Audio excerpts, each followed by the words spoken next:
The original Highlander movie is a 1980s classic film that almost everybody over 30 is aware of.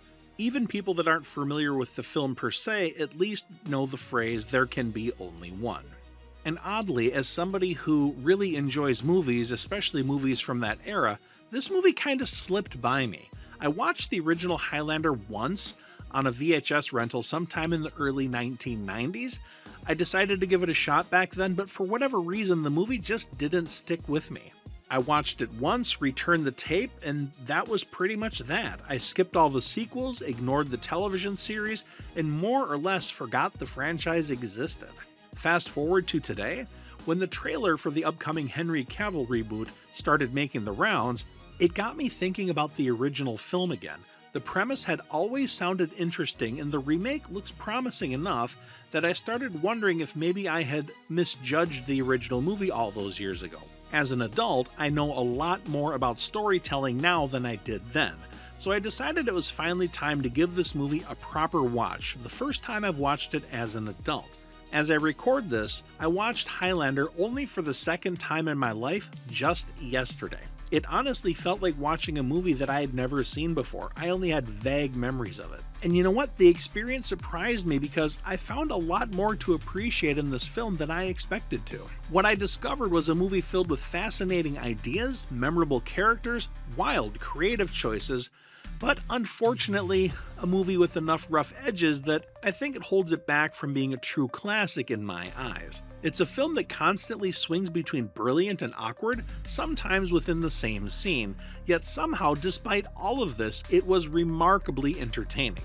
Stick around to the end of this video because I genuinely would love to hear your thoughts on the film, and maybe you can point me to aspects of it I might not have picked up because again, this was only my second time watching it ever and my first time as an adult. So let's get started.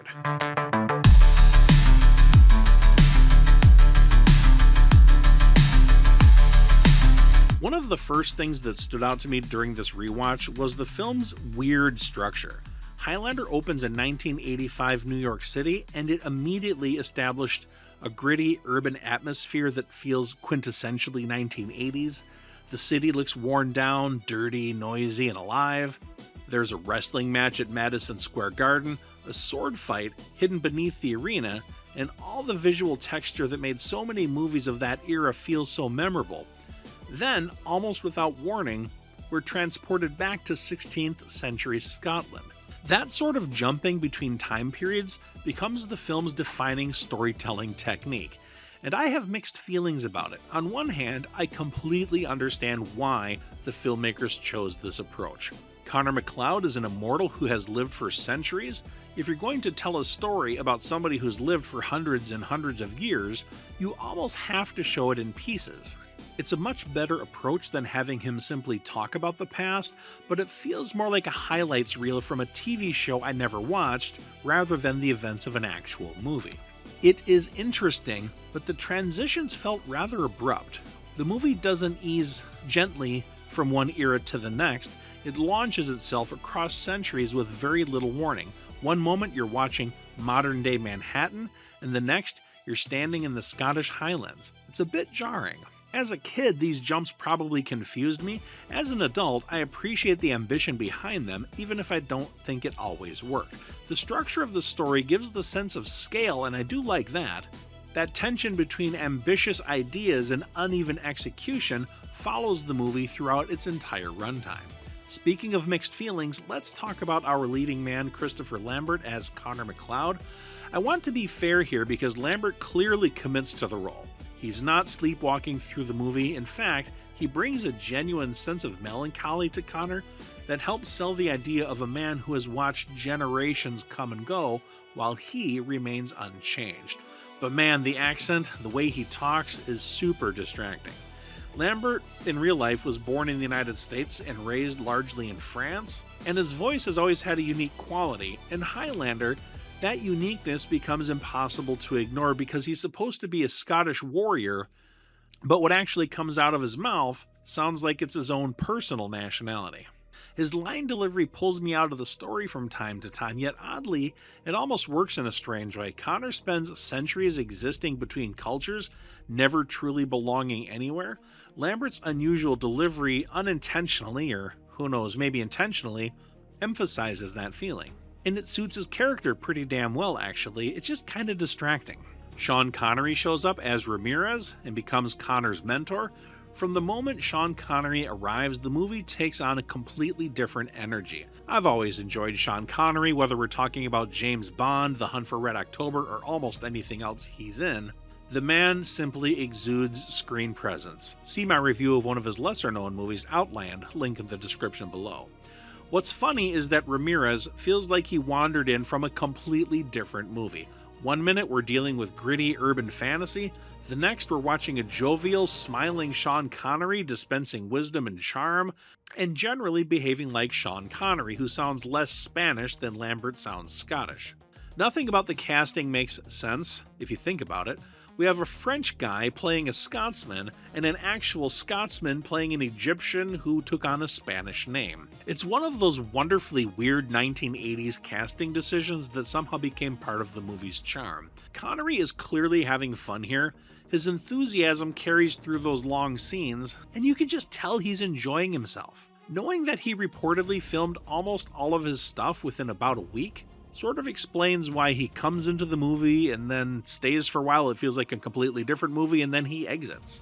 Still, whenever Sean Connery is on screen, the movie benefits. As a matter of fact, I kind of wish the whole movie were just these two characters and their adventures together. But it wasn't, so let me talk about the action, because that is where my younger self and my current self disagree the most. When I was a kid, those sword fights probably looked incredible. I'm having a hard time remembering my original viewing of it because it was so long ago, but I just didn't care about sword fights back then. I wanted machine guns and martial arts and explosions. Maybe a spaceship or two. Watching them today is a different experience. I am much more appreciative of the fantasy genre than I was back then, and I like a good swashbuckling adventure. But man, the choreography definitely shows its age. You can see performers waiting for cues, attacks being telegraphed, and moments where everyone seems aware they're participating in a carefully planned sequence. Modern audiences have become much more accustomed to tighter fighting choreography, thanks to decades of evolution in stunt work and action filmmaking techniques. Compared to contemporary films of today, these battles feel very, very staged. That doesn't mean they were bad. In fact, it's sometimes charming to see real performers swinging real steel instead of relying on digital trickery. The fights have weight to them, the swords look heavy, it feels physical.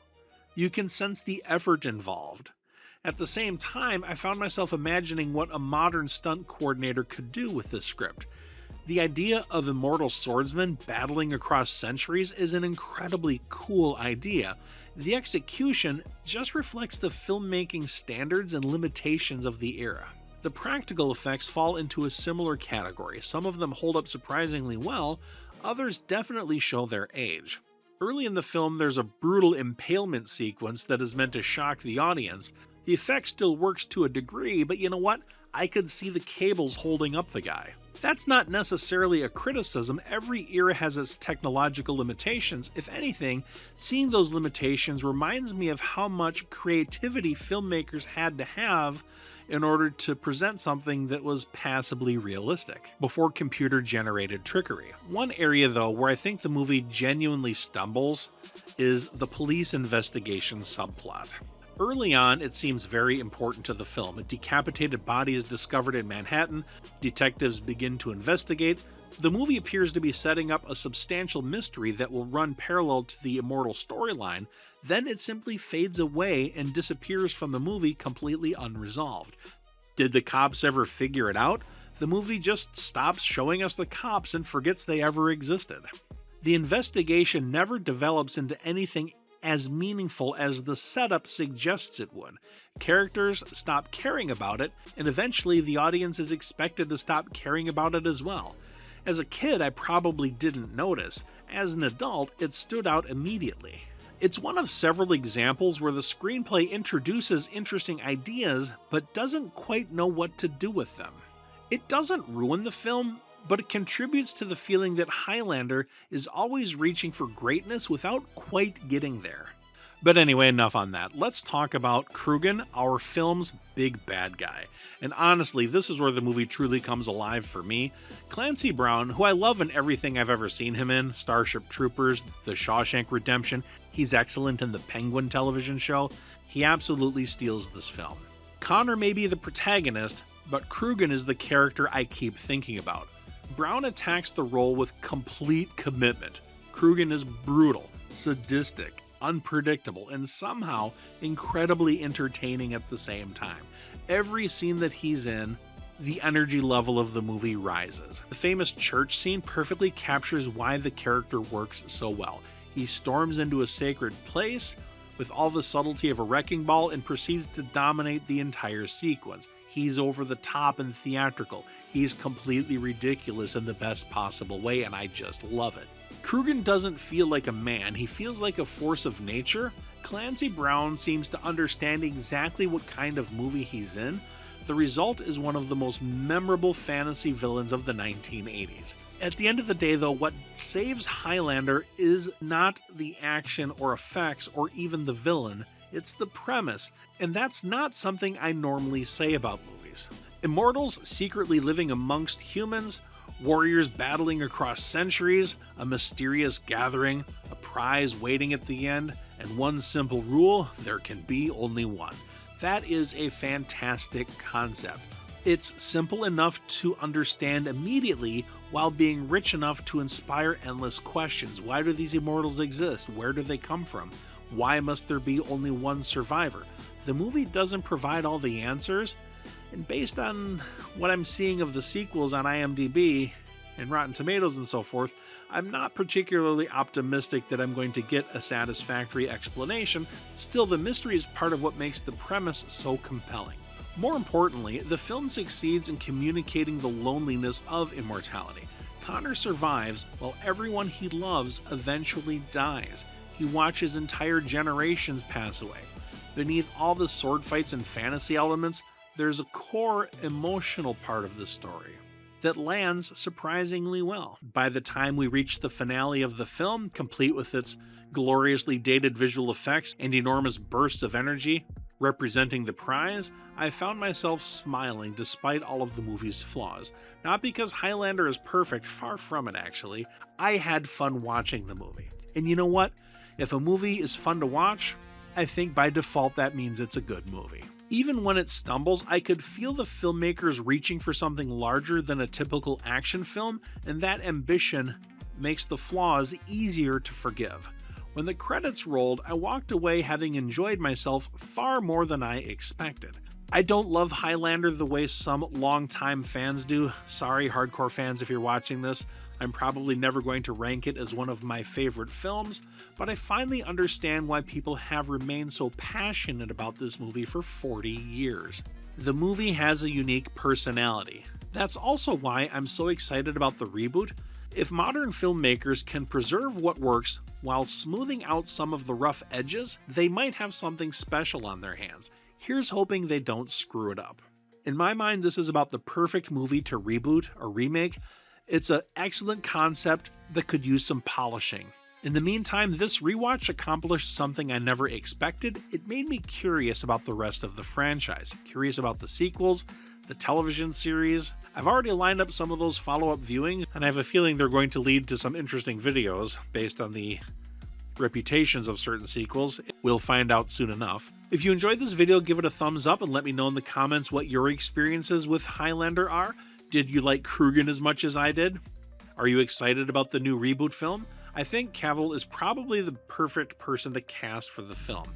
Watching him as an immortal swordsman sounds excellent. And if you're new here, hit the subscribe button and turn on the notifications so you don't miss future reviews. I've already got several videos in the pipeline, including more looks at overlooked gems from the 1980s and 90s. You'll find my own works of fiction in the video description below. Eric Wilfred Watson signing out.